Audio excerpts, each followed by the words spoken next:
Bonjour à tous.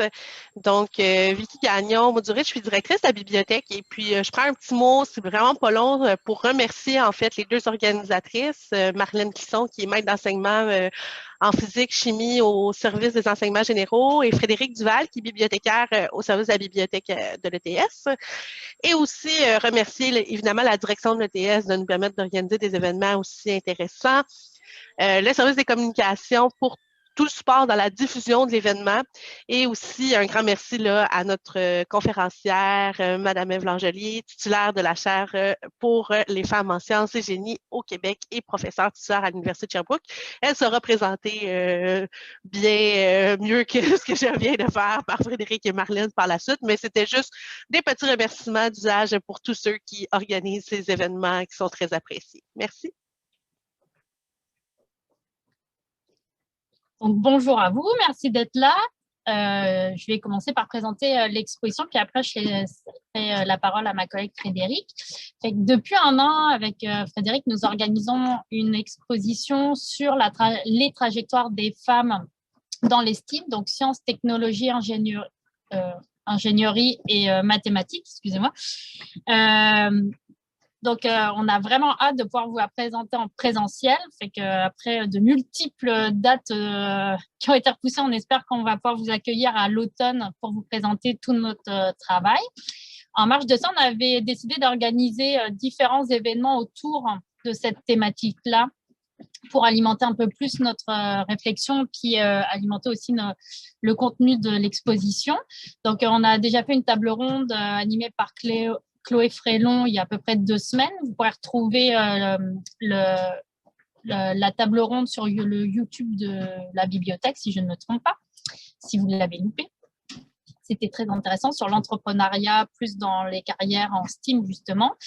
Nous recevons Ève Langelier aujourd'hui et nous aurons un événement la semaine prochaine avec le professeur Larivière sur les communications scientifiques. Donc, je pense qu'on mettra le lien dans le chat, si vous voulez, pour l'inscription aux différents événements. Est-ce que j'ai oublié des choses? Non, c'est bon. Donc, je remercie beaucoup Madame Langelier d'être là aujourd'hui. On était vraiment très impatients de voir son atelier aujourd'hui. Puis, si vous avez des questions par rapport à l'exposition, aux événements, etc., je vous invite à communiquer avec Frédéric ou avec moi. Et puis, ça nous fera plaisir d'y répondre. Bon atelier. Merci Marlène. Donc, je seconde, là, on a très hâte de pouvoir vous présenter cette exposition-là en personne à l'automne prochain, si tout va bien. Donc, quelques mots, en fait, là, j'ai le beau rôle ce matin de vous présenter Ève Langelier qui va donner l'atelier. Excusez-moi, il y a un peu d'action chez moi, là, je crois que vous l'entendez dans le micro. Donc, Ève Langelier, merci encore d'être là avec nous. Donc, vous êtes professeure et titulaire au département de génie mécanique de l'Université de Sherbrooke et titulaire de la chaire pour les femmes en sciences et génie, le CFSG, au Québec. Donc, vous spécialisez en biomécanique, en mécanobiologie des tissus mous et vous vous intéressez particulièrement à la prévention et la guérison des blessures tendineuses et des plaies de pression. Ceci dit, comme si ce n'était pas assez, vous vous impliquez activement dans le recrutement, la rétention et le développement professionnel des femmes en sciences et génie. Donc, vraiment, on vous voit très impliqué sur cette scène-là. Ça vous fait de vous la personne tout indiquée pour l'atelier d'aujourd'hui. Puis, en fait, je vais vous laisser présenter le contenu de l'atelier qui s'en vient pour la suite. Et encore une fois, merci d'être là. Donc, on va retirer aussi les caméras pour Vicky, Marlène et moi et on vous cède la place.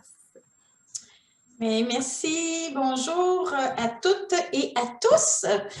Donc, l'atelier que je vous présente aujourd'hui, c'est la première fois qu'on le fait en version réduite. Donc, c'est habituellement une version d'une journée.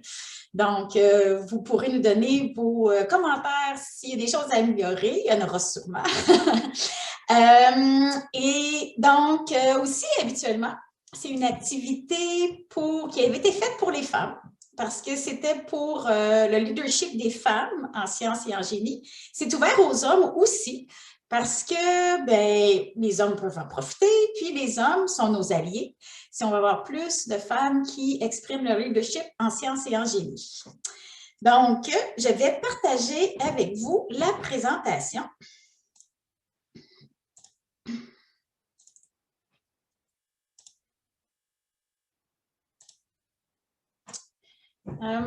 Est-ce que vous voyez le mode présentation ou vous voyez la diapositive complète? OK, c'est bon. Excellent. Donc, oui, rapidement, qui on est? On est la chaire pour les femmes en sciences et en génie pour la province du Québec. Donc, il y a 5 chaires comme ça qui ont été mises sur pied par l'organisme qui subventionne, dans le fond, la recherche en sciences et en génie au Canada, donc le CRSNG. Et il y en a une au Québec. On commence notre 2e mandat, puis notre objectif, c'est quoi? Bien, c'est de favoriser une meilleure représentation des femmes en sciences et en génie. Qu'est-ce que ça veut dire? C'est, oui, on va amener plus de femmes en sciences et en génie, pas toutes, celles qui pourraient être intéressées, et faire en sorte que celles qui y sont soient bien, puis qu'elles progressent. Donc, je vais commencer par une introduction justement sur l'objectif de l'atelier. Des petits concepts clés, puis ensuite, on va passer à travers l'atelier. C'est un atelier d'introduction, dans le fond, au leadership. Donc, notre objectif, c'était d'outiller les femmes et maintenant les hommes qui travaillent ou qui étudient en sciences et en génie pour qu'elles puissent exercer leur leadership. Donc, ça, c'est l'objectif principal, mais ce qu'on va voir dans l'atelier, 4 étapes en particulier. Donc, c'est quoi les freins? C'est quoi les freins en sciences et en génie, mais pas juste en sciences et en génie. Ça peut être les freins aussi de façon générale à l'exercice du leadership féminin. Donc, ça va nous permettre, en les connaissant, de mieux pouvoir les contourner ou faire tomber ces freins-là. On va voir aussi les facteurs qui contribuent au succès du leadership. Ensuite, on va s'outiller pour prendre des décisions. Là, ici, on a marqué carrière et développement de son leadership. Les exercices, on a un cahier d'exercices, c'est très axé sur la carrière, mais ça peut être vu à plus court terme aussi, sur des plus petits projets sur lesquels on veut exercer notre leadership. Donc, on va faire beaucoup, comme au point 4, d'introspection. On va avoir beaucoup d'outils pour vous avec lesquels vous allez repartir pour réfléchir, vous évaluer, réfléchir à qui vous êtes, où vous voulez aller, où vous voulez vous retrouver. Donc, je vous présente des questions. Là, vous ne pourrez pas répondre nécessairement, mais je vais vous laisser réfléchir. C'est des vrais ou faux. Puis ensuite, je vais vous expliquer. Donc, vrai ou faux, le leadership, c'est quelque chose qui est inné. Je vous laisse penser. Ou c'est quelque chose qui est acquis. Donc, faux. Le leadership n'est pas inné, mais il n'est pas acquis non plus. Le leadership, c'est quelque chose qu'on exerce.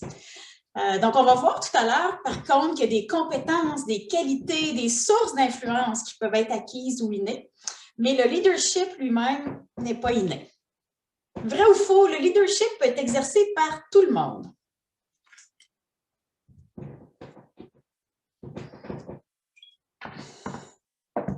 Vrai. Parce que le leadership, ça a différentes ampleurs. Okay? Ça peut être un enfant de 5 ans qui veut convaincre son ami de jouer à tel jeu. C'est une sorte de leadership. Il motive. Ah, ça va être le fun, on va faire ci, on va faire ça, ou d'aller à la piscine. Donc, oui, on peut avoir du leadership qui prend beaucoup d'espace, si je peux dire ainsi, mais on peut avoir du leadership à différents niveaux, à différents âges. Vrai ou faux? Le leadership, c'est drôlement formulé, peut être orienté vers le bien comme vers le mauvais. Je vous laisse réfléchir. Donc, vrai. Le leadership va être, entre autres, axé sur nos valeurs. Et quelqu'un peut être un leader pour un groupe, mais pas l'être pour un autre groupe. Okay? Parce que ça ne correspond pas à ce que nous, on vise. Ce n'est pas en lien avec nos valeurs. Donc, oui, ça peut être bon ou mauvais. Là, je m'excuse, hein, j'ai pris des slides sur 2 présentations. Une où leadership était écrit d'une façon et l'autre où leadership était francisé. Donc, je m'en excuse. Il y a des petites différences d'écriture ici. Et le leadership peut mener à un changement, mais peut être aussi un gage de stabilité. Vrai ou faux? Vrai. Donc, oui, souvent, on a besoin de leadership pour aller dans une autre direction, mais quand le monde autour de nous bouge, on a besoin aussi de stabilité. Puis ça peut être aussi une source de leadership, de dire, OK, on est bien parti, on continue comme ça, etc. Donc, le leadership, ça s'applique à différents moments. Donc, je vous ai parlé de sources d'influence. Qu'est-ce que sont les sources d'influence? Ça peut être les connaissances qu'on a acquises. Ça peut être aussi de l'argent, OK? Donc, des moyens, des ressources. Ça peut être notre position, OK? Comment les gens nous voient, le rôle qu'on a, notre notoriété. Ça peut être aussi des qualités comme l'éloquence ou le charisme. Puis, ça peut être aussi des forces qui sont des forces autant physiques que cognitives, d'apprentissage, des outils qu'on a, etc. Donc, tout ça, ça va nous aider avec le leadership. Est-ce que c'est inné ou acquis? C'est un mélange. Puis, quel impact ça a, ces sources d'influence-là? Bien, ça va surtout influencer sur combien, la portée ou l'ampleur de notre leadership. Hein? Si on a vu, là, drôle d'exemple, on a vu que Trump, il avait beaucoup d'argent, puis qu'avec beaucoup d'argent, il a réussi à avoir une certaine influence, hein, un certain leadership. Mais je peux ne pas avoir ces sources d'influence-là, être capable d'exercer mon leadership. Je peux avoir aussi ces sources d'influence-là et avoir de la misère à mettre en œuvre mon leadership. Donc ça nous aide. Par contre, une fois qu'on a tout ça, si on a des compétences et des qualités de leader, si on est capable on va pouvoir avoir juste une plus grande portée, plus qu'on va avoir de sources d'influence. Puis, bien, un va avec l'autre. C'est comme ça peut être un cercle vertueux, si je peux dire ainsi. Donc, je vais y aller avec des freins au leadership féminin. Donc, je vous laisse penser quelques instants, ou même si ça vous tente, vous pouvez écrire dans le chat. Par contre, moi, je ne suis pas sûre que je vais le voir. Quels sont les freins, selon vous, au leadership? Qu'est-ce qui fait en sorte que, en sciences et en génie ou en général, il y a moins de femmes dans les postes de leadership, on voit moins les femmes prendre une posture de leadership? J'essaie d'aller voir si je suis capable. OK, des habitudes de vie, la reconnaissance de l'expérience, le syndrome de l'imposteur, le manque de confiance. Oui, les hommes qui ne pas avoir l'appui d'une majorité, le sexisme, les billets, oui. Donc, vous êtes déjà sensibilisés. Je vois très bien. Donc, allons-y. Je vais vous en nommer quelques-unes. Les billets. Ce n'est pas tout le monde qui connaît au même niveau les billets, donc je vous explique comment ça fonctionne, les billets. Dans le fond, notre cerveau a comme deux vitesses. Il y a la vitesse rapide d'exécution qui va nous aider à analyser rapidement une situation sans prendre toutes nos ressources. Et on a une vitesse plus lente qui, quand c'est nécessaire, c'est important d'aller la chercher pour réfléchir plus en profondeur. Donc, rapidement, mon cerveau, lui, a fait des catégories. Okay? Puis ça, c'est tout le monde, là. Qu'on soit une femme en STEAM, on va avoir pareil des billets. C'est juste que notre cerveau, il voit ça souvent, donc il associe ça. Par exemple, je vais à l'hôpital, j'ai un enfant qui est blessé, j'arrive à l'hôpital, puis je vois quelqu'un avec un stéthoscope, je travaille ici. Okay? Donc, ça va être une ressource où aller, mon cerveau, il n'a pas besoin de commencer à analyser très longtemps. Mais ça peut nous jouer des tours. Donc, je peux dire, ah, une femme, mais oui, c'est à la maison. J'ai fait exprès, excusez, c'est beauté désespérée. Ah oui, une femme, c'est à la maison, ça s'occupe des enfants, ça cuisine. Mais si je prends le temps, ah non, mais une femme, ça peut être aussi ingénieur, travailler sur un chantier, etc. OK? Donc, le bien conscient, c'est, entre autres, c'est ça. Puis là, je vais juste donner une idée comment notre cerveau, il nous joue des tours. Je ne sais pas si vous avez déjà vu cette image, mais c'est un damier, puis je vais vous demander de vous concentrer sur la couleur du carré A et du carré B. Puis là, je vais ajouter des couches à ça. Donc, regardez bien les couleurs. Ils sont la même couleur. A et B est la même couleur. Et pourtant, ici, ça n'a pas du tout l'air de la même couleur. Donc, pourquoi? Parce que notre cerveau sait qu'il y a un carré foncé, un carré pâle, un carré foncé, un carré pâle. Ici aussi, que quand il y a de l'ombre, ça augmente la couleur. Donc, lui, il a fait, mais non, ben, B, il est pâle, donc c'est sûr qu'il est plus pâle que A. Donc, c'est un peu comme ça que ça fonctionne. Puis là, ben, on peut donner des outils comme ça, ici, pour déjouer nos billets. OK? Qu'est-ce que ça peut avoir comme influence, les billets? Bien, ici, je donne un exemple d'une étude qui a été faite où on a envoyé des CV pour un poste de coordination de laboratoire. Et qu'est-ce qui a été le résultat de, ces CV, de cette expérimentation-là? C'est que quand il y avait l'homme, parce que c'était 2 CV, il était toujours jugé, bien souvent, ou en tout cas, pas mal plus souvent, jugé comme plus compétent, plus employable. On lui a offert un salaire plus élevé et on lui a offert plus d'occasions de mentorat. Mais le hic là-dedans, c'est que c'était le même CV, il y a juste le prénom qui avait été changé. C'était par exemple Joe et Joanne. OK? Donc, inconsciemment, ça se passe dans notre cerveau. Donc, il faut trouver des façons de le faire, de déjouer ça. Puis, il y en a des façons de déjouer ça. Par exemple, il y a des études qui ont été faites qui ont démontré que dans les... je vois quelqu'un qui joue du violon, orchestre symphonique. Dans les orchestres symphoniques, les femmes ont eu 50% plus de chances de passer au 2e tour quand ils ont commencé à faire les auditions en arrière de paravent. Okay? Parce qu'avant, le musicien, c'était un homme blanc. Et là, ça permettait aux femmes aussi, ou aux personnes d'autres origines, de pouvoir aussi être intégrées dans les orchestres. Il y a une autre chose qui arrive aussi, c'est qu'on a des stéréotypes. Donc, on sait qu'on a le stéréotype qu'un homme, c'est ambitieux. Qu'un homme, c'est ben, il a toujours la force, etc. Mais donc, on a la vision d'un homme plus centré sur lui-même, souvent, plus centré sur des résultats. Puis on a la femme, elle, qui est tournée vers les autres, qui est très à l'écoute, qui est chaleureuse, qui est caring, etc. Mais qu'est-ce que ça fait quand une femme à qui on associe habituellement ces caractéristiques-là veut jouer le rôle d'un homme à qui on associe d'autres caractéristiques? Ça fait un clash qu'on appelle la double contrainte. Donc, où on va dire qu'elle est trop émotive pour jouer un rôle de leader, ou on va dire, bien, elle est trop froide, c'est comme ça clash avec le stéréotype de la femme habituellement, ou trop solitaire, ou qu'elle est un tyran, ou qu'elle est trop masculine, etc. Il y a déjà quelqu'un qui m'a dit qu'en entrevue, il disait « Ouais, mais moi, j'engagerais plus le gars, il a plus de l'air d'un ingénieur. » OK? Donc, il faut éduquer les gens et trouver des façons de passer par-dessus ces freins-là. L'autre aussi, que vous connaissez peut-être ou pas, c'est la menace de l'identité ou la menace du stéréotype.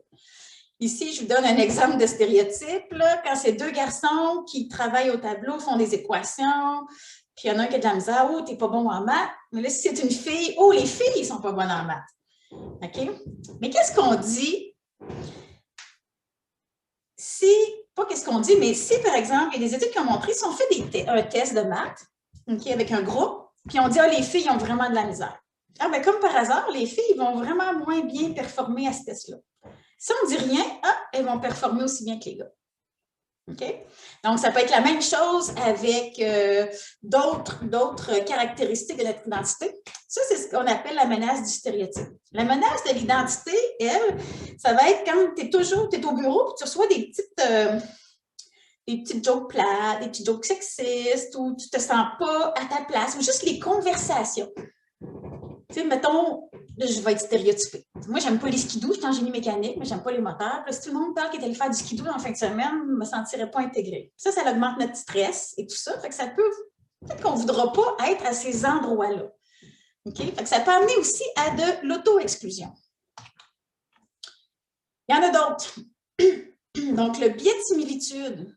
Mettons qu'on construit un conseil d'administration ou un groupe pour discuter de quelque chose, bien, l'humain, de façon générale, est bien avec des gens qui lui ressemblent.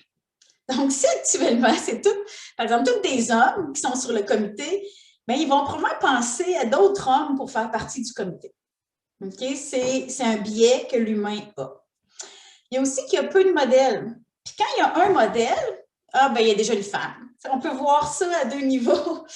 Donc, ça en prend plus. Il faut montrer que oui, c'est possible. Les femmes peuvent se rendre là. Les femmes peuvent avoir une vie familiale et une vie professionnelle bien remplie. Elles peuvent, donc, il y a différents modèles de femmes. Il y en a qui n'auront pas d'enfants, mais l'idée, c'est d'avoir des modèles.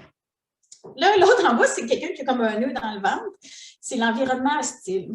Donc, j'avais lu un livre sur la politique, puis je me souviens, c'était 2 femmes qui avaient été élues, puis là, qui devaient comme se lancer dans les débats où, à la Chambre des communes, c'est pas toujours, je vais dire, élégant. Tout ce qui se dit, c'est très hostile. Bien, les femmes n'ont pas nécessairement, plusieurs femmes n'ont pas envie de ça. Elles n'ont pas envie de ça et elles aiment aussi souvent la science. Donc, entre de ne pas aimer l'environnement hostile, j'aime la science, mais au lieu de me lancer dans une carrière comme plus de gestion, je vais dire, parce que le leadership, ce n'est pas juste la gestion, mais je vais rester dans mon milieu, puis ça va bien aller. Quand on parle de carrière de leader, là, il y a la présomption de linéarité. Ça, on voit ça en recherche beaucoup, puis j'imagine qu'en entreprise aussi, mais je mets un bémol. C'est, ben, si la personne n'a pas fait, par exemple, bac, maîtrise, doc, postdoc, emploi, bien là, ça ne marche pas, là, il arrive trop tard sur le marché du travail, c'est les années qui est passé sur le marché du travail versus en recherche, ça ne fonctionne pas. Donc, puis les femmes, souvent, ben, entre autres, à cause de la maternité, ça a un impact. Il y a l'articulation travail-famille, puis ici, je mets famille au sens large. Parce que ça peut être avoir des enfants, mais ça peut être faire de la proche aidance. Hein? On peut avoir un frère ou une sœur qui a besoin de nous, un parent qui a besoin de nous. Donc, c'est plus large qu'avoir des enfants. Ben, c'est sûr qu'à un moment donné, là, le système vient sous pression, on a des choix à faire. Puis aussi, ce qu'on appelle les marqueurs d'excellence biaisés. Je vais vous donner encore un exemple de la recherche. Avant, OK, bien, le modèle en recherche, c'était que tu travailles 70 heures par semaine, puis que si tu as des enfants, il y a quelqu'un à la maison qui s'en occupe. Mais les critères qu'on avait pour évaluer dans ce temps-là, c'est encore les critères qu'on a aujourd'hui pour évaluer l'excellence. Donc ça a un impact parce que souvent, qu'est-ce qu'on voit? Bien, les femmes peuvent avoir des enfants, effectivement. Donc, ça va faire des arrêts dans leur carrière. Mais aussi, on voit souvent que les femmes vont s'impliquer davantage dans prendre soin des étudiants au bac, prendre soin des programmes, etc.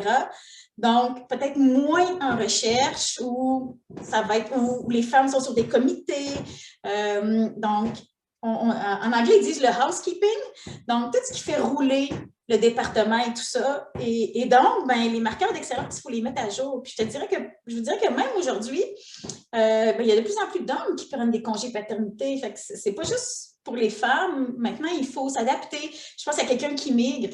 Ben, quand tu arrives, tu as plein de papiers à remplir. Ça peut ralentir un peu. Des fois, tu as une nouvelle langue à apprendre. Donc, ça peut ralentir ton début de carrière, mais ça ne veut pas dire que tu n'auras pas une belle carrière après. Ici, c'est pour vous montrer la perception. Donc, on a questionné des femmes. Donc, on a questionné des femmes pour leur perception sur l'ascension vers des postes de direction. OK? Donc, il y en a plusieurs qui disaient qu'un frein qu'elles percevaient, c'était que les employeurs ont peur de l'absence à cause de la famille. Donc, oui, il y a les congés de maternité, mais aussi les enfants qui sont malades, etc. Ensuite, il y a qu'elles semblent avoir moins accès à du mentorat ou à du parrainage-marrainage. J'en ai effacé un sans faire exprès. Les employeurs ont peur que les femmes tombent enceintes, prennent des congés maternité. Ça, c'est des perceptions, OK? Qu'il y a aussi des préjugés défavorables d'une femme dans un rôle de gestion. On voit que ça, c'est une affaire d'homme, en gros. Là. On pense que les femmes ne seront pas prêtes à partir en voyage, par exemple, ou d'aller quelques semaines ou quelques jours à tel endroit parce qu'elles ont une famille. On ne leur pose pas la question, on leur donne juste pas l'opportunité, on décide pour elles. Et plusieurs pensent que c'est un manque de confiance en soi aussi qui a un rôle. Puis oui, quand on lit la littérature, quand on regarde, ce sont toutes des choses qui se produisent.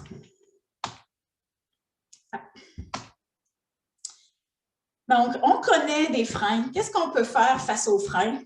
Bien, déjà, il faut reconnaître ces freins-là et nous-mêmes, mieux les comprendre. Une fois qu'on les comprend, bien, ça retombe sur nous, mais ça retombe aussi sur nos alliés masculins et sur les entreprises et sur justement les gens qui sont en position de leadership, d'éduquer face à tous ces freins-là.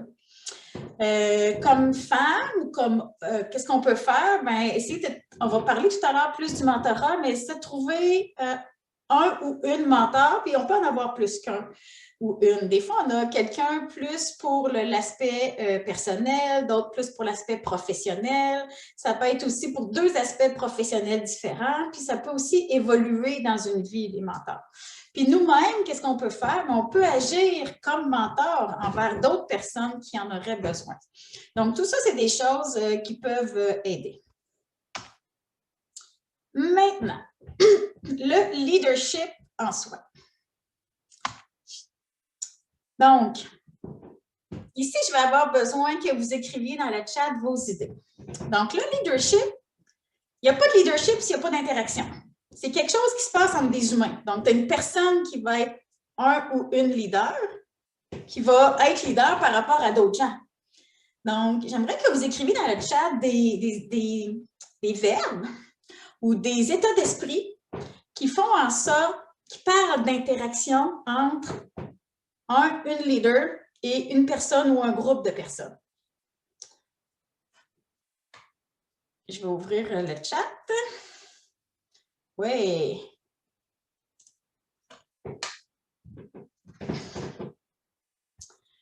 Donc, convaincre, écouter, inspirer, motiver, encourager, communiquer. Oui, avoir confiance en soi et en ses idées. Être compétente, accompagner, argumenter, motiver, impacter. Oui. Donc, vous êtes tout à fait dans la direction. Donc, j'en avais mis ici quelques-uns. Donc, naturellement, il va falloir communiquer. Je veux dire, si c'est des interactions, il va y avoir de la communication. La communication peut prendre différentes formes. Ça peut être autant écrite que ça peut être oral. Puis dans la communication, il y a plein de choses qui rentrent, hein, parce qu'il va y avoir des fois des communications difficiles, genre des conflits ou annoncer des mauvaises nouvelles. Mais ça peut être aussi communiquer dans le sens de communiquer sa vision. Donc, communiquer, c'est large. Et oui, quand on communique, ça va dans les deux sens. Donc, oui, il faut être à l'écoute, il faut être ouvert ou ouverte. Dans le fond, ce que les autres nous disent, parce que les autres peuvent avoir des idées aussi, peuvent avoir des besoins. Donc, il faut pas être rigide dans notre propre carcan, notre propre modèle. Donc, oui, on a parlé de diriger, encadrer, guider, motiver, encourager. Le leader peut avoir aussi un rôle de formation. Aider les autres à progresser, à développer leurs compétences. Ça, on peut le voir naturellement quand on est enseignant, mais on peut le voir aussi au sein d'une équipe. Et donc, pousser les gens à sortir de leur zone de confort, à améliorer leurs compétences, à vouloir s'améliorer. Il y a le partage. Ça va un peu avec former, mais partager, ou comme le mentorat, partager ce que nous, on connaît. Partager nos expériences. Il va falloir aussi, probablement déléguer des tâches. Comme leader, on va avoir ce rôle-là aussi. Mais il n'y a pas juste des tâches qu'on peut déléguer, on peut aussi déléguer du pouvoir. Donc, donner du pouvoir aux gens, ça en fait partie. Comme on dit tout à l'heure, ça va dans les deux directions. Reconnaître comment les gens aussi peuvent contribuer. Donc, reconnaître le travail accompli par les gens, reconnaître les compétences des gens de notre équipe, puis créer un climat de confiance. Donc, ça, c'est des exemples de choses qu'on s'attend d'un ou d'une leader. Puis, mais là, j'allais dire quelque chose, mais ça va être le suivi de la prochaine diapo. Donc, j'ai fait quelques... excusez, je regarde l'heure juste pour voir comment ça va notre affaire. Good. J'ai fait une petite activité où j'ai fait 3 mises en situation. OK, puis là, ben, il y en a une qui est en génie, ça tombe bien. Donc, Mélanie, 27 ans, ingénieure en génie du bâtiment, elle a fait un baccalauréat, ses études au Québec. Donc, elle a décroché un emploi comme chargée de projet. Elle va superviser une équipe de 7 personnes. Puis, il faudra respecter les échéanciers, établir des ordres de priorité dans les tâches à exécuter. Puis là, ben, elle a comme un petit stress parce qu'il faut qu'elle montre ses compétences parce que c'est là-dessus que ses recruteurs l'ont embauchée. Donc, il faut qu'elle montre qu'elle a vraiment ces compétences-là. Donc, dans le chat, je vous invite à dire dans les mots qu'on a sortis tout à l'heure, donc les actions d'une leader, c'est quoi les principales? Parce que là, on pourrait toujours toutes les mettre, là, mais c'est quoi les principales que Mélanie va avoir besoin pour réaliser ça?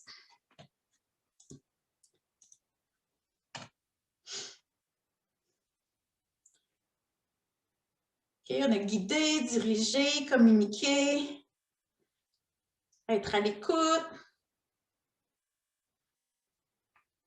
former, oui, avoir confiance, déléguer, encourager, déléguer, oui. Super. Donc, moi, j'avais sorti celle-ci. Donc, bien, elle communique bien. Je ne sais pas pourquoi j'avais écrit ça comme ça. Elle encourage donc la réalisation du plein potentiel. Là, il y a des échéanciers, il faut arriver à faire ça. Elle suscite l'enthousiasme et l'engagement de l'équipe. Donc, elle veut que les gens embarquent dans son projet parce que si les gens sont motivés, ça va aller mieux. Puis oui, elle va devoir reconnaître les compétences de chacun pour déléguer des tâches. Puis j'en mets un autre. Oups, mon écran est gelé. OK, Salma, 38 ans, ingénieure électrique. Donc, elle travaille depuis 15 ans comme ingénieure dans une entreprise qu'elle aime beaucoup. Elle se sent à l'aise dans l'entreprise, mais elle est consciente que ce n'est pas comme ça pour tout le monde. Et elle se dit, on pourrait faire un plan stratégique de diversité culturelle pour aider, dans le fond, à mieux, à faire en sorte que tout le monde se sente bien. Et elle veut cibler les gestionnaires pour qu'ils s'outillent, qu'ils se forment en gestion de la diversité, que les employés, pour que les employés, dans le fond, puissent se sentir mieux, puis pour qu'il y ait plus d'échanges, etc. Donc, je vous demande de faire le même exercice. Salma, elle, quelles compétences elle aurait besoin? Les principales.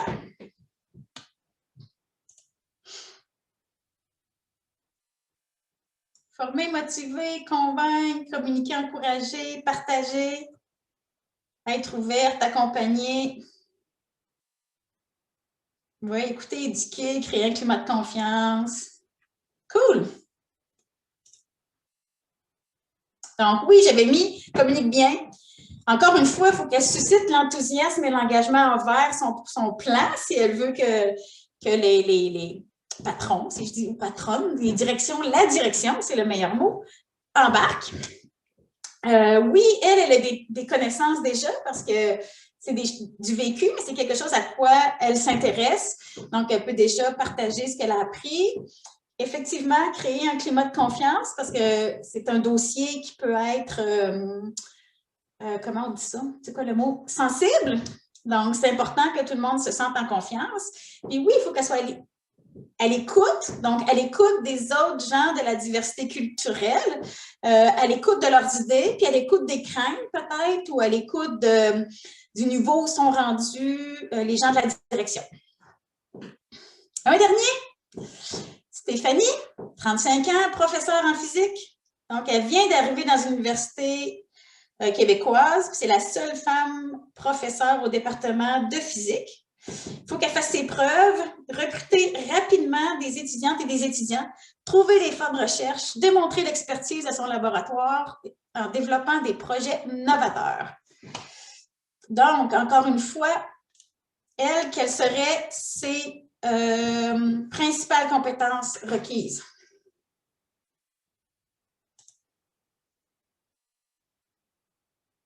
Savoir de mettre de l'avant, être efficace, écouter, déléguer, gestion de projet, initiative, proactivité, développer les ressources humaines.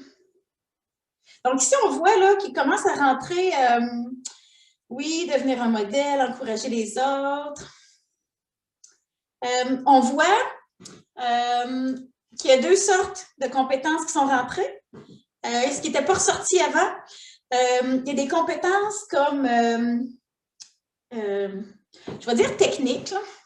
OK, gérer un projet, voyons, j'ai des blancs. Il y a des compétences de ce type-là.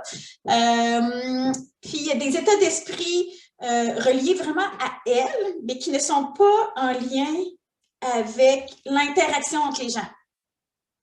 Fait que oui, c'est quand même intéressant que ça sorte parce que le leadership, c'est une question d'interaction, mais si tu veux être un leader et que tu n'as pas d'autres compétences, des fois, ça va être difficile.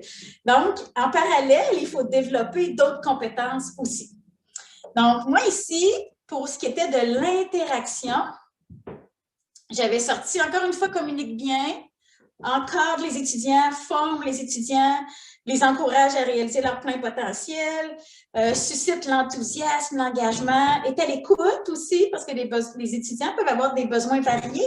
Les étudiants et étudiantes, il y en a qui vont vouloir peut-être faire une carrière académique, puis il y en a qui veulent faire une maîtrise juste pour le plaisir, puis c'est différents niveaux.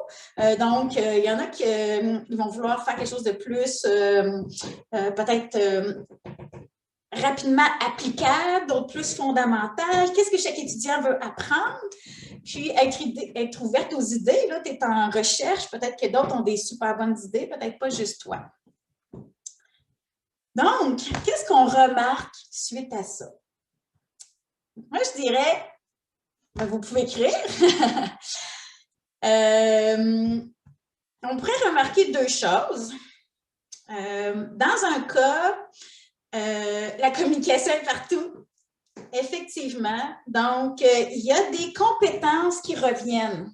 OK? Donc, il y a des compétences qui reviennent, mais il y a aussi des compétences qui sont plus mises de l'avant dans certaines situations de leadership. Donc, à quelque part, il faut qu'on s'adapte aussi à la situation.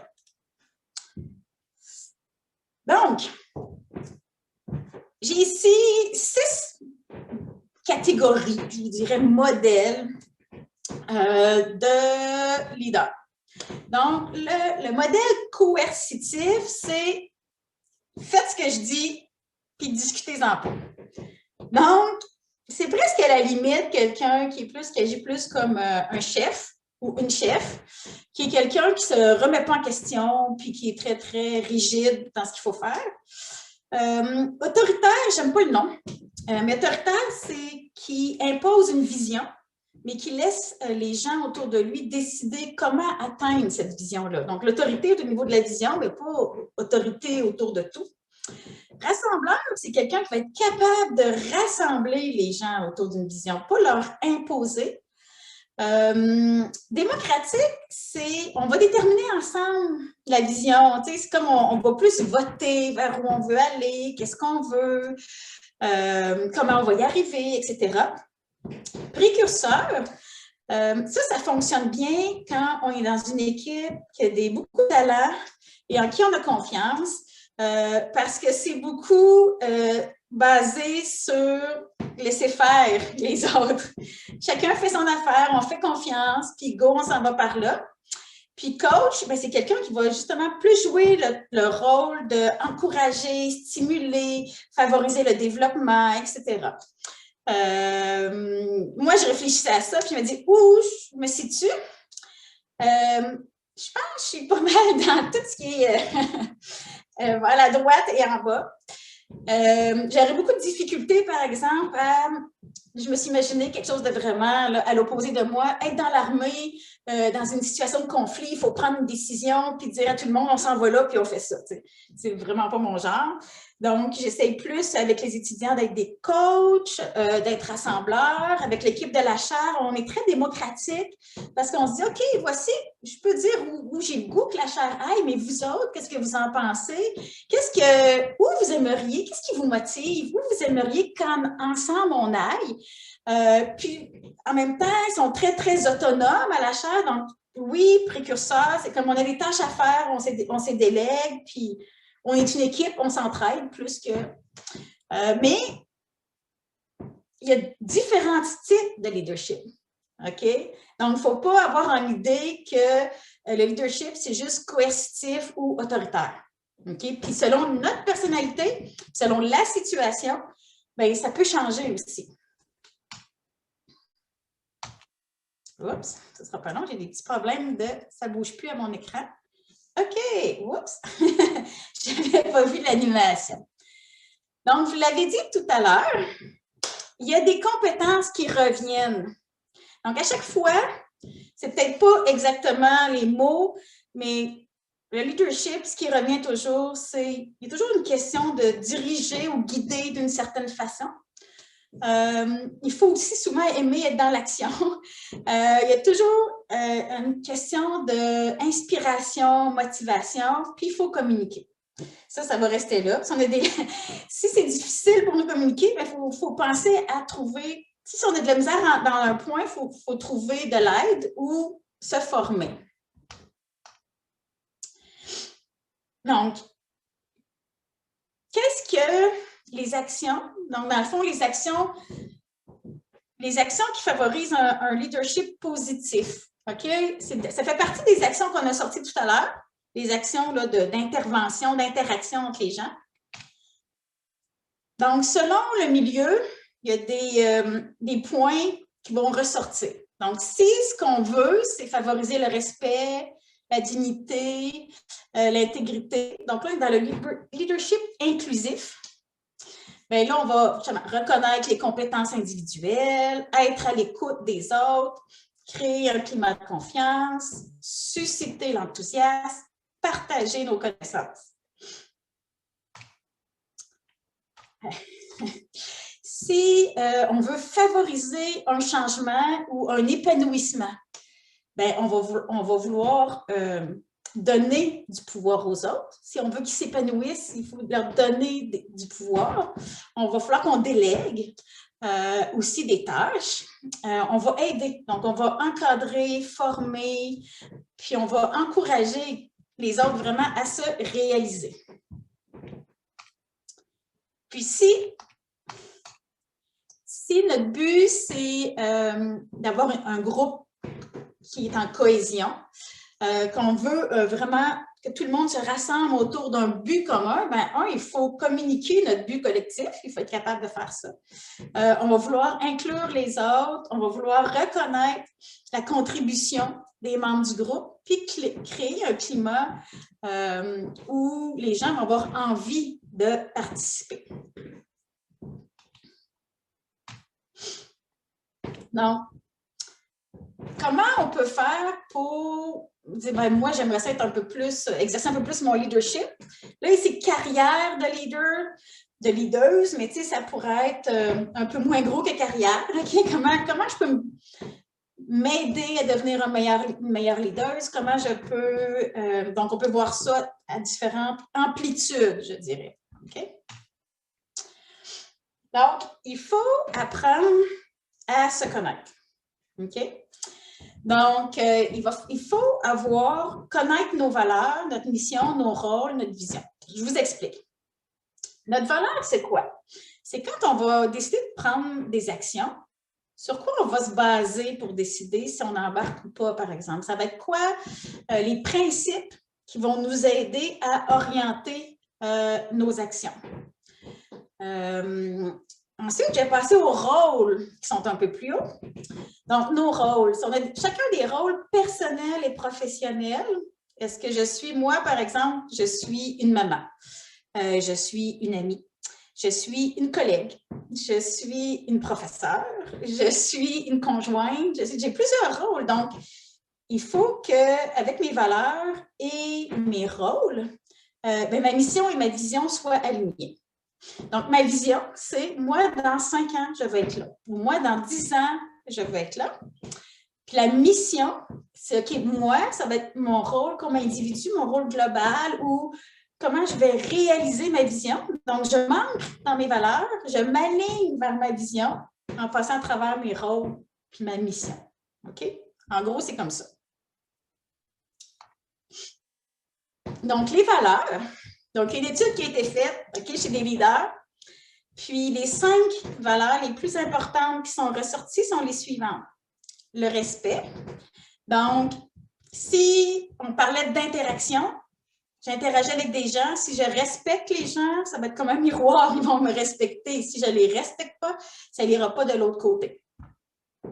L'éthique, quand je vais prendre des décisions, les gens vont adhérer beaucoup plus s'ils comprennent. Ça, c'est l'équité. L'équité, les gens vont être capables d'accepter des décisions difficiles si elle est équitable. OK, il y a une raison, c'est expliqué, on est capable de... La décision, elle est juste. OK? L'éthique, l'éthique, il faut respecter un certain code d'éthique. L'intégrité, puis l'honnêteté, c'est un peu comme le respect. Si on veut que nos employés, que le groupe avec lequel ils travaillent soit intègre et honnête, il faut faire la même chose de l'autre côté. Il faut démontrer de la transparence, il faut dire les choses qui se produisent, il ne faut pas cacher, il ne faut pas mentir, etc. Donc, si on veut penser à notre système de valeurs, c'est quoi? On peut se poser des questions. Qu'est-ce qui compte le plus pour moi? Ben moi, je peux dire la famille, c'est une valeur très, très importante. Le fait que les autres autour de moi soient heureux, par exemple. Qu'est-ce que j'admire et que je valorise chez les autres? OK, tu sais, cette personne-là redonne beaucoup à la société. Moi, ça me parle, ça. OK? Qu'est-ce qui m'anime? Qu'est-ce qui me dérange? Parce que des fois, on peut dire les gens irrespectueux, je ne suis pas capable. Moi, quelqu'un qui arrogance, fait que là, je peux twister ça à l'envers. Donc, le respect, pour moi, c'est une valeur vraiment importante. Fait qu'on peut dire qu'est-ce qui me met en colère, qu'est-ce que j'évite. Ça nous aide à comprendre nos valeurs. Nos rôles, comme je disais tout à l'heure, on a différents rôles. Chacun aura ses rôles à soi.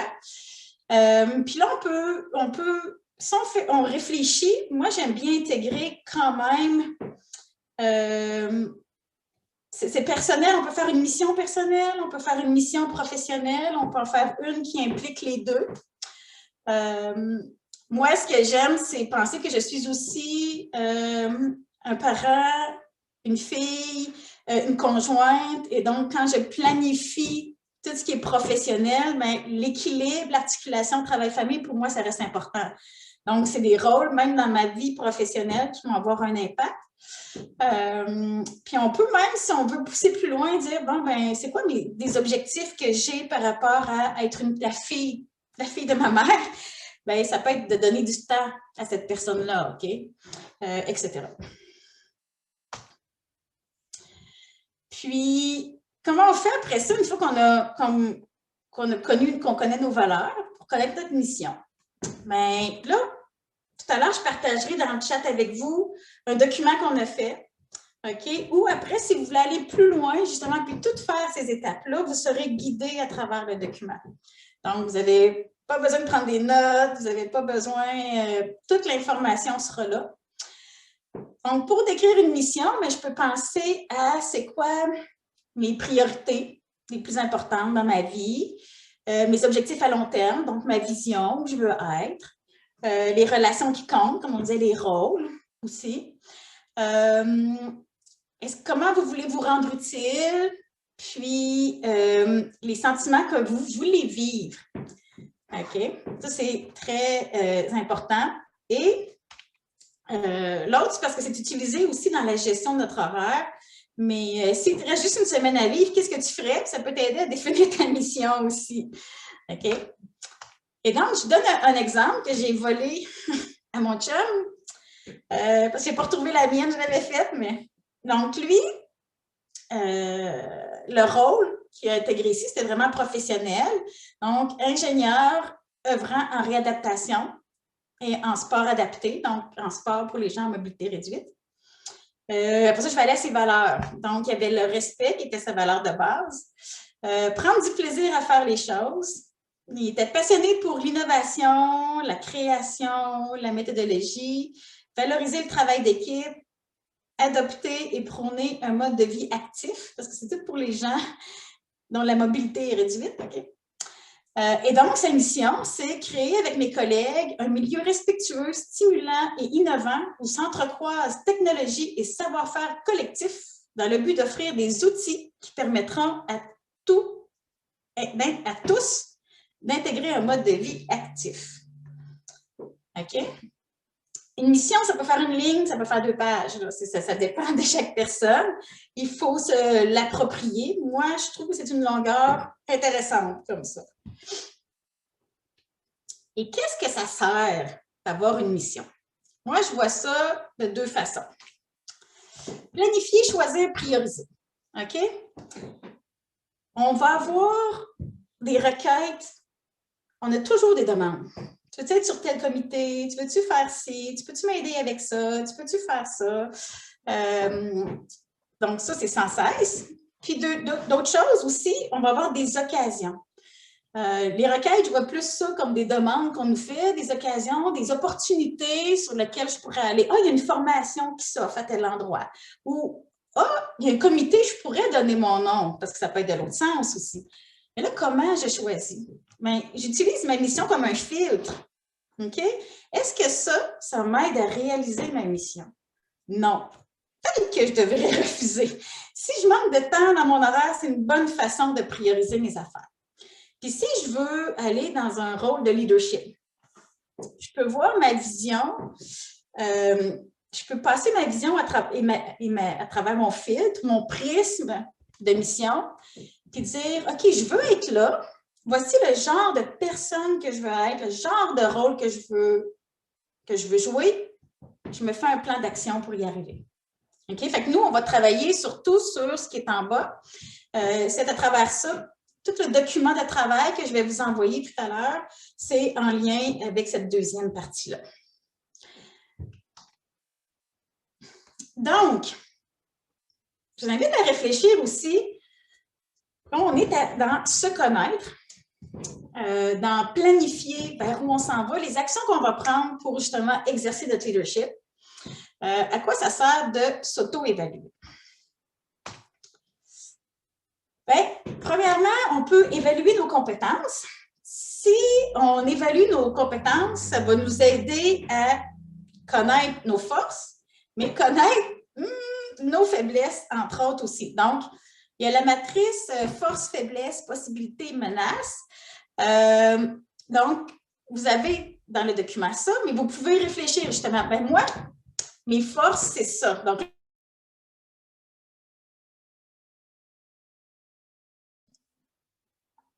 Madame Langelier, je pense qu'on vous a perdu.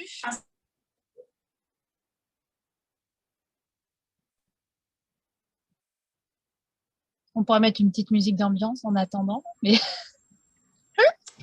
on vous a perdu.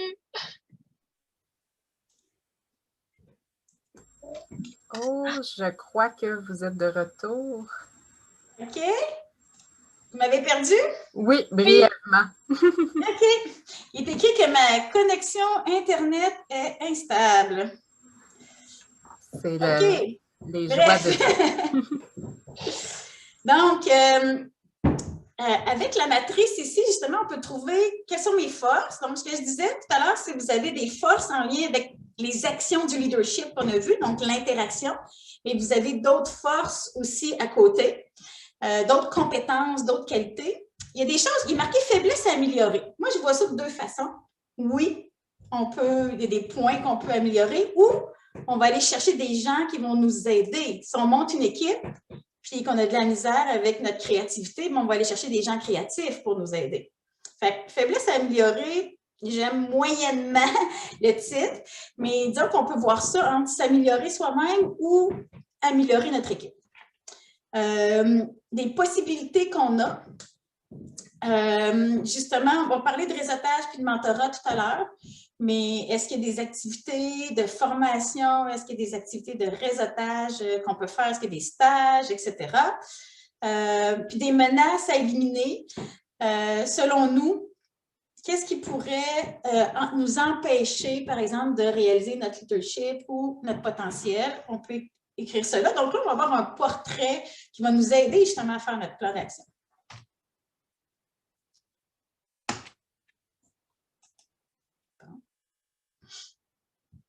Aussi, une autre chose, c'est évaluer ses accomplissements. Moi, ça a été une révélation pour moi. Je n'ai pas trouvé de mot français. J'ai appris ça dans un atelier en anglais, le Hero File. Le Hero File, c'est un endroit où on note nos accomplissements. Okay? Mais quand on note nos accomplissements, on note aussi qu'est-ce qui a fait que ça a été un succès. Quel impact est-ce que ça a eu? On peut se mettre des notes.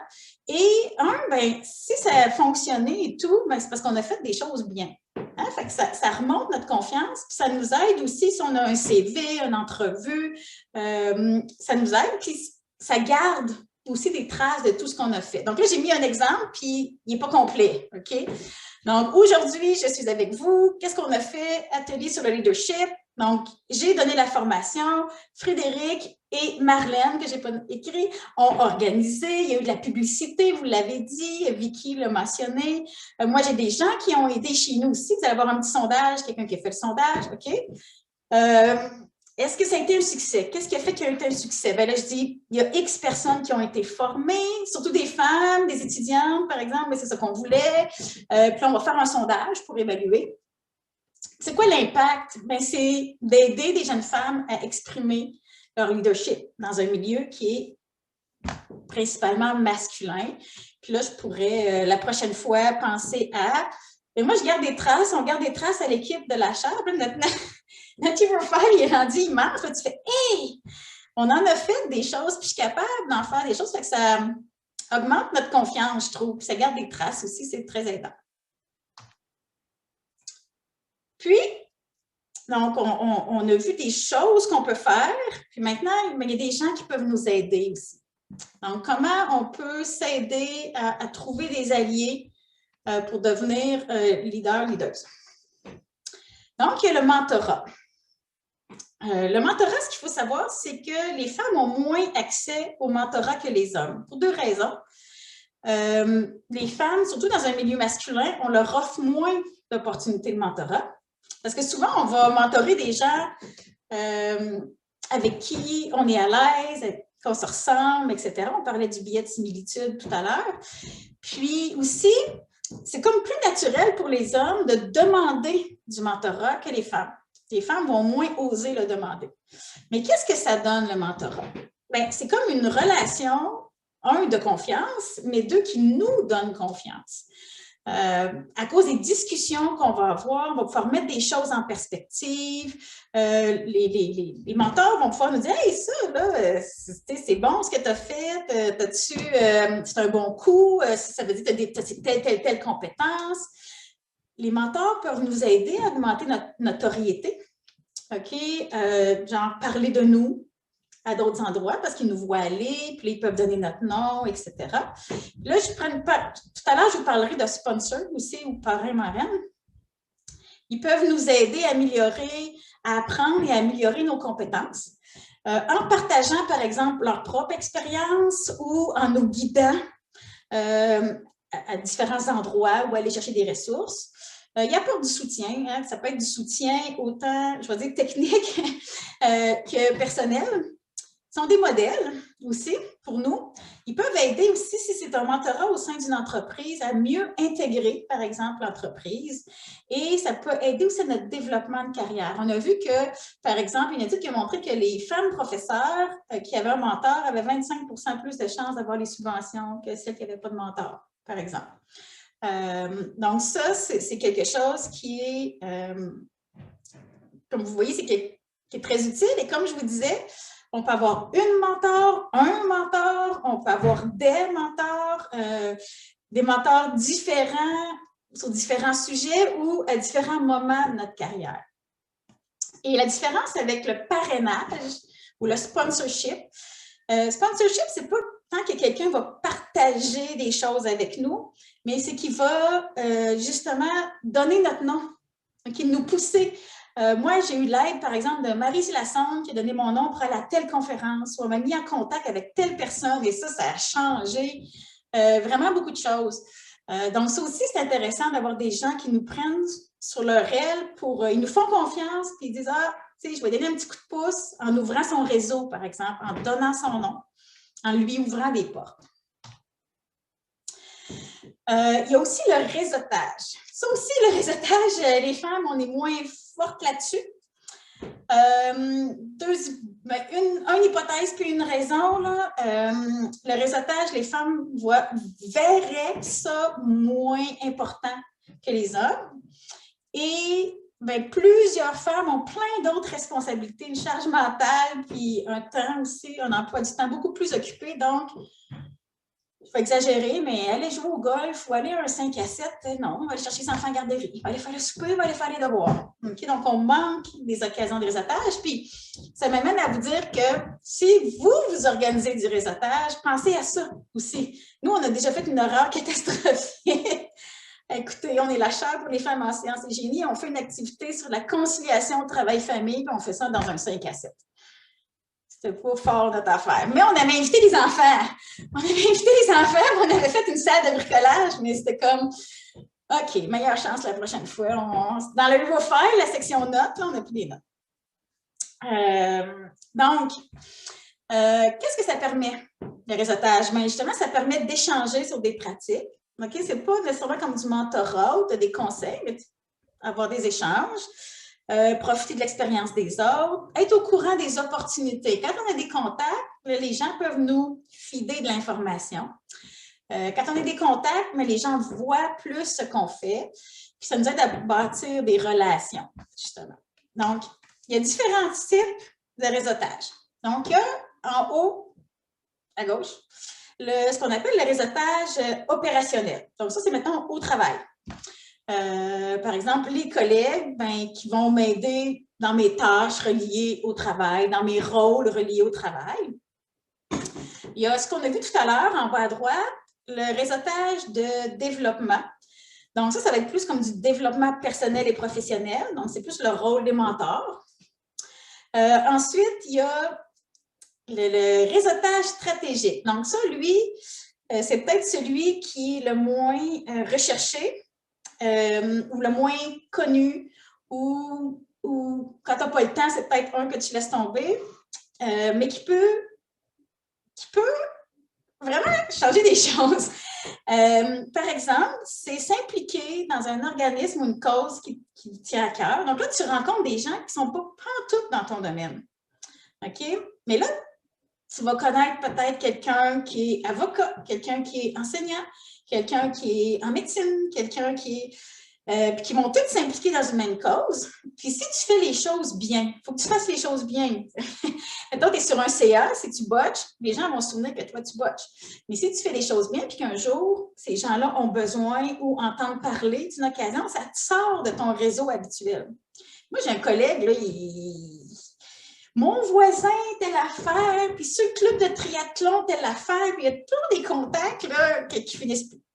Puis, il y a, par exemple, du réseautage, je peux dire, de femmes ou de personnes racisées ou de personnes qui sont là pour s'encourager, s'aider ou dire, partager justement des expériences, puis des ressources, puis des outils, etc. Donc, c'est sûr que si on regarde tout ça, ça fait beaucoup de réseautage à entretenir. Mais c'est utile, le réseautage. Oui, donc, l'idée, ce n'est pas d'avoir à chaque fois nécessairement non plus des réseaux de 10 000 personnes partout, mais le fait de sortir, d'aller dans différents milieux, hein, ça va nous amener différents points de vue, différents outils, différentes choses qui vont pouvoir nous aider.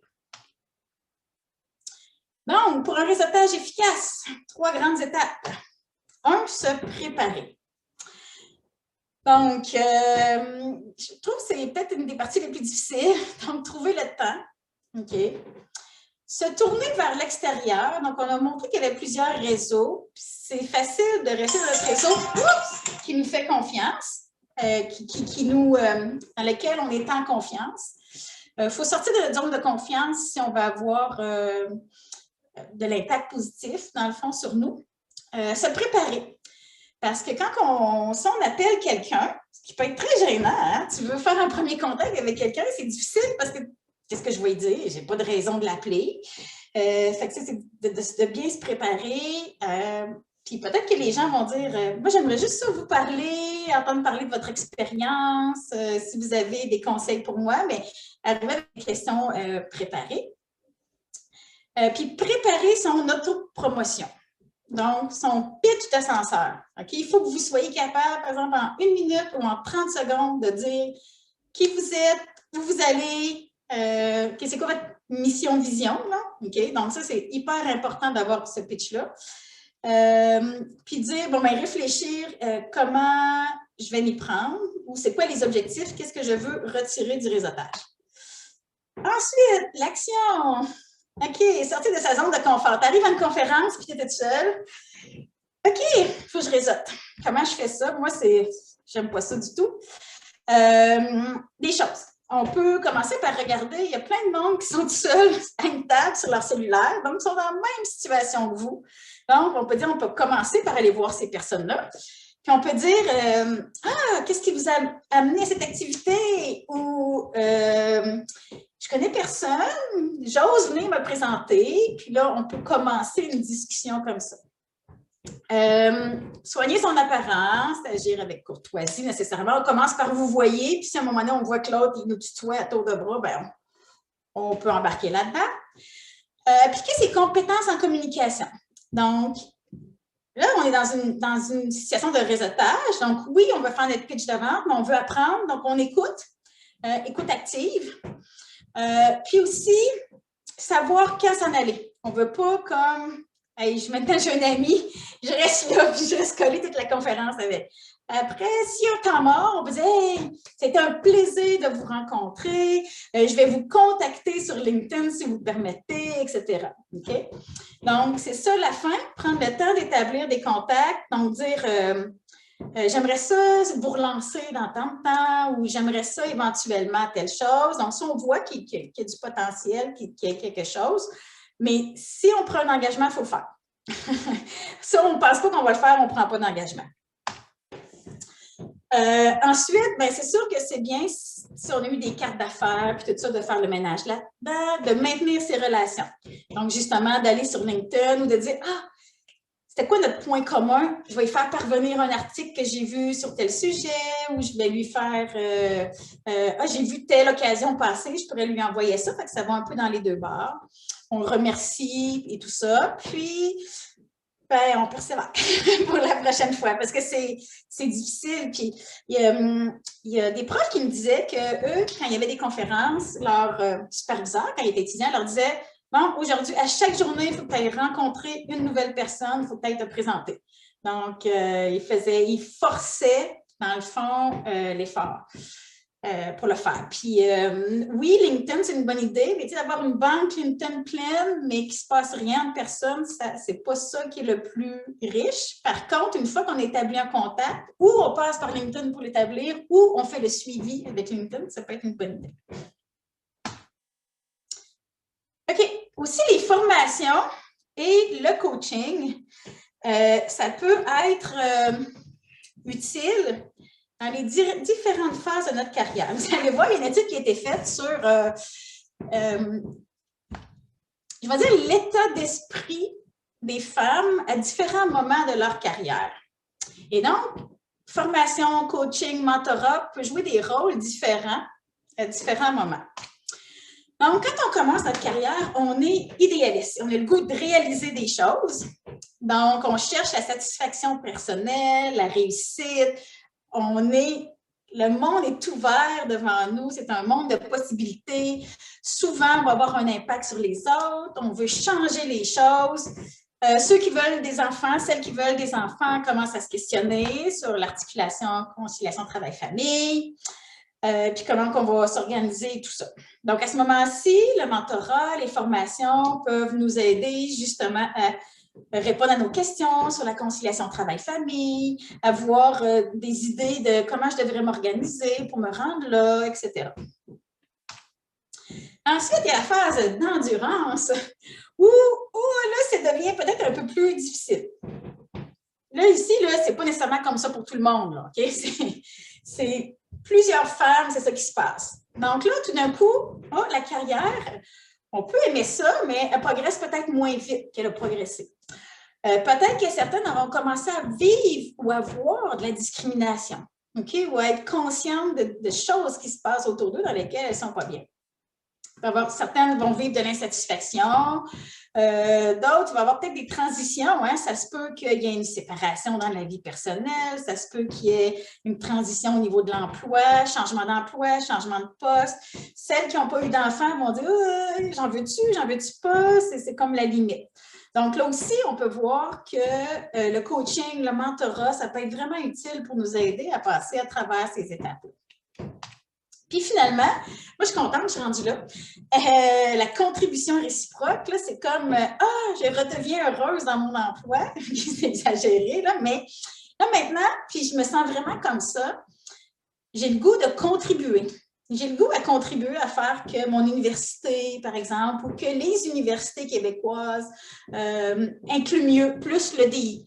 J'ai le goût d'aider ma famille, j'ai le goût d'aider ma communauté. Finalement, là, ma carrière, je suis contente de mon choix de carrière. Oui, il y a des bouts, j'ai trouvé ça dur, les enfants, tes bébés, il faut que tu fasses ta place et tout ça. Mais là, aujourd'hui, je suis comme, finalement, je suis à ma place, j'aime ça. Puis, maintenant, je me fais dire que je suis un modèle, mais j'ai le goût d'agir comme un modèle ou comme une mentor. Tu sais. Donc là, c'est comme le retour un peu du balancier. Donc là, ici, ça peut être moi, par exemple, qui va plus coacher les plus jeunes que moi-même me faire coacher, quoique je peux encore en bénéficier parce que je n'ai pas fini ni ma vie ni ma carrière. Puis, ouvrir la porte aux autres. Qu'est-ce qu'on peut faire pour ouvrir la porte à d'autres personnes ou à des plus jeunes personnes pour devenir aussi des leaders? Il y a plein de choses qu'on pourrait faire, mais en voici quelques-unes. On a vu qu'il y avait des stéréotypes. Donc, c'est important de travailler à les déconstruire, donc éduquer les gens, puis prôner la diversité des styles de leadership. Hein, l'image, je me disais, j'avais dit ça à au recteur de l'Université de Sherbrooke, parce qu'il est tout petit, tu sais. Puis je disais, les stéréotypes du leader, c'est un homme, un grand homme en habit blanc, une bonne poignée de main qui parle fort, qui a une voix portante. Tu sais. Puis je dis, moi, je ne suis pas là pantoute. Puis il dit, moi non plus, il est tout petit. Tu sais.